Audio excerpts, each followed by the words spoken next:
Welcome to our channel. आज हम सब जो क्लास 10th का पॉलिटिकल साइंस है इसका दूसरा चैप्टर का क्वेश्चन आंसर करेंगे, जिसका नाम है सत्ता में साझेदारी की कार्यप्रणाली। टोटल क्वेश्चन आंसर एक वीडियो में। इससे पिछले चैप्टर का जो है वो भी क्वेश्चन आंसर हम सब कंप्लीट कर चुके हैं। प्लेलिस्ट में जा करके आप देख सकते हैं। किसी भी तरीके का अगर डाउट है आपको कुछ तो कमेंट में पूछ सकते हैं, या टेलीग्राम लिंक है डिस्क्रिप्शन में, वहाँ से भी आप क्वेश्चन पूछ सकते हैं हमसे। तो चलिए हम सब क्वेश्चन आंसर स्टार्ट करते हैं। क्वेश्चन आंसर की अगर बात करें तो ऑब्जेक्टिव क्वेश्चन से स्टार्ट करते हैं। पहला ऑब्जेक्टिव क्वेश्चन है, संघ राज्य की विशेषता नहीं है। ये जो चार ऑप्शन है इसमें से तो आंसर हो जाएगा ग, इकहरी शासन व्यवस्था। 2 नंबर क्वेश्चन है, संघ सरकार का उदाहरण है अमेरिका। उसके बाद है क्वेश्चन नंबर 3 कि भारत में संघ एवं राज्यों के बीच अधिकारों का विभाजन कितनी सूचियों में हुआ है। तो भारत में जो है 3 सूची है, संघ सूची, राज्य सूची और समवर्ती सूची। उसके बाद है फिर यहाँ पे सही गलत, मतलब सही ऑप्शन को इसमें से चुनना है। तो पहला क्वेश्चन यहाँ पे दिया है कि सत्ता में साझेदारी सही है क्योंकि, तो आंसर घ हो जाएगा, विभिन्न समुदायों के बीच टकराव कम करती है। और 2 नंबर जो क्वेश्चन है कि संघवाद लोकतंत्र के अनुकूल है, इसका आंसर ख हो जाएगा। संघवाद इस बात की व्यवस्था करता है कि उस शासन व्यवस्था के अंतर्गत रहने वाले लोगों में आपसी सौहार्द एवं विश्वास रहेगा। उन्हें इस बात का भय नहीं रहेगा कि एक की भाषा, संस्कृति और धर्म दूसरे पर लाद दी जाएगी। उसके बाद है जो क्वेश्चन है यहाँ पे,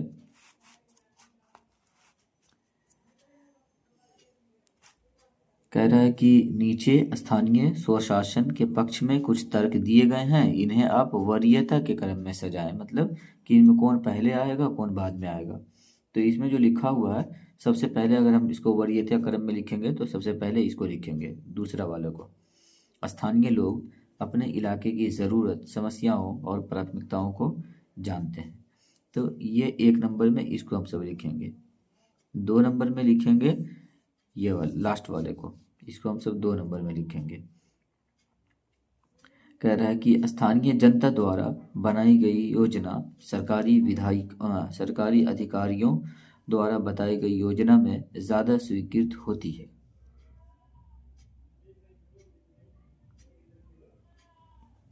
इसके बाद 1 नंबर कि सरकार स्थानीय लोगों को शामिल कर अपनी योजनाएं कम खर्च में पूरी कर सकती है। तो इसको हम सब लिखेंगे 3 नंबर में। और 4 नंबर में ये जो बच चुका है इसको 4 नंबर में लिखेंगे कि आम जनता के लिए अपने प्रदेश के अथवा राष्ट्रीय विधायिका के जनप्रतिनिधियों से संपर्क कर पाना मुश्किल होता है।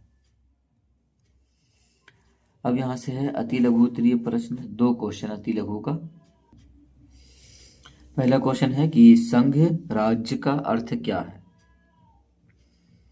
तो आंसर होगा कि संघ राज्य सरकार का वह रूप है जिसमें शक्तियों का बंटवारा केंद्र सरकार और राज्य सरकार के बीच होता है।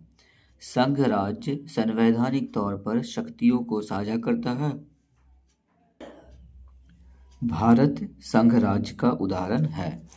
2 नंबर क्वेश्चन अति लघु का कि संघीय शासन की 2 विशेषताएं बताएं। तो यहाँ पे दिया है कि संघीय शासन की 2 विशेषताएं निम्नलिखित है। पहला, संविधान की सर्वोच्चता होती है। दूसरा, केंद्र और राज्य के बीच शक्तियों का बंटवारा होता है। अति लघु में 2 ही प्रश्न था। अब यहाँ से लघु उत्तरीय प्रश्न है। लघु उत्तरीय का जो पहला क्वेश्चन है वो कह रहा है कि सत्ता की साझेदारी से आप क्या समझते हैं। तो आंसर है, जब किसी भी देश की शासन व्यवस्था में समाज के सभी वर्गों को समान प्रतिनिधित्व दिया जाता है तो ऐसी शासन व्यवस्था को सत्ता की साझेदारी कहते हैं। अब 2 नंबर क्वेश्चन लघु उत्तरीय का कि ये सत्ता की साझेदारी लोकतंत्र में क्या महत्व रखती है। तो दिया है कि सत्ता की साझेदारी लोकतंत्र में निम्नलिखित महत्व रखती है।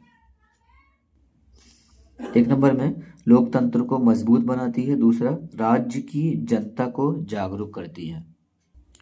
तीसरा पॉइंट इधर दिया है कि आपसी मतभेद को दूर करती है और राजनीतिक व्यवस्था को मजबूत करती है। 3 नंबर क्वेश्चन लघु उत्तरीय का कि सत्ता के साझेदारी के अलग अलग तरीके क्या हैं।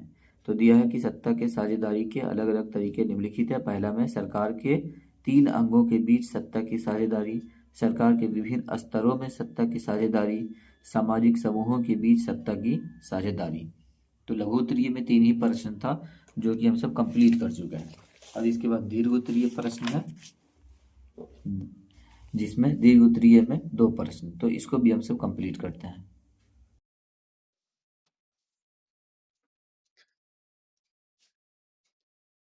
दीर्घ उत्तरीय का पहला क्वेश्चन है कि राजनीतिक दल किस तरह से सत्ता में साझेदारी करते हैं। तो आंसर है इसका, राजनीतिक दल विभिन्न तरीकों से सत्ता में साझेदारी करते हैं। पहला, चुनाव जीतकर। जो दल बहुमत प्राप्त करता है वह सरकार बनाता है और सत्ता में भागीदार होता है। फिर गठबंधन बनाकर, यदि किसी एक दल को बहुमत नहीं मिलता है तो कई दल मिलकर सरकार बनाते हैं। फिर है मंत्रिमंडल में भागीदारी। गठबंधन सरकार में अलग अलग दलों के प्रतिनिधि मंत्री बनते हैं। और लास्ट में है विपक्ष के रूप में भूमिका। विपक्षी दल भी सरकार की नीतियों की समीक्षा कर अप्रत्यक्ष रूप से सत्ता में प्रभाव डालते हैं। 2 नंबर क्वेश्चन है गठबंधन की सरकार में सत्ता में साझेदारी कौन कौन होते हैं। तो आंसर है कि गठबंधन सरकार में सत्ता की साझेदारी निम्नलिखित के बीच होती है।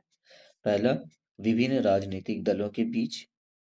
दूसरा, आप चाहे तो इतना भी लिख सकते हैं सिर्फ, विभिन्न राजनीतिक दलों के बीच। दूसरा, प्रधानमंत्री और मंत्री परिषद के बीच। उसके बाद है केंद्र और राज्य सरकारों के बीच। फिर है संसद और कार्यपालिकाओं के बीच। क्वेश्चन नंबर 3 है कि दबाव समूह किस तरह से सरकार को प्रभावित अ, कर सत्ता में साझेदार बनते हैं। तो आंसर है कि दबाव समूह सीधे चुनाव नहीं लड़ते, लेकिन वे सरकार को कई तरीकों से प्रभावित करते हैं, जैसे जनमत तैयार करके, रैली, प्रदर्शन, अभियान चलाकर, सरकार से बातचीत करके, अपनी मांगे सरकार तक पहुंचाकर। तीसरा है कि मीडिया का उपयोग करके, समाचार पत्र, टीवी और सोशल मीडिया के माध्यम से मुद्दे उठाकर। और लास्ट में याचिका और आंदोलन के द्वारा, हड़ताल, धरना, ज्ञापन आदि के जरिए। तो इस तरीके से हम सब पूरा एक चैप्टर कंप्लीट कर चुके हैं। अब नेक्स्ट वीडियो में नेक्स्ट चैप्टर को कंप्लीट करेंगे। यदि आपको यह वीडियो यूजफुल लगा हो तो वीडियो को लाइक करें, शेयर करें और चैनल को भी सब्सक्राइब कर दें, ताकि इस तरीके की प्रति एक वीडियो की नोटिफिकेशन आप तक पहुंचती रहे। मिलते हैं नेक्स्ट वीडियो में।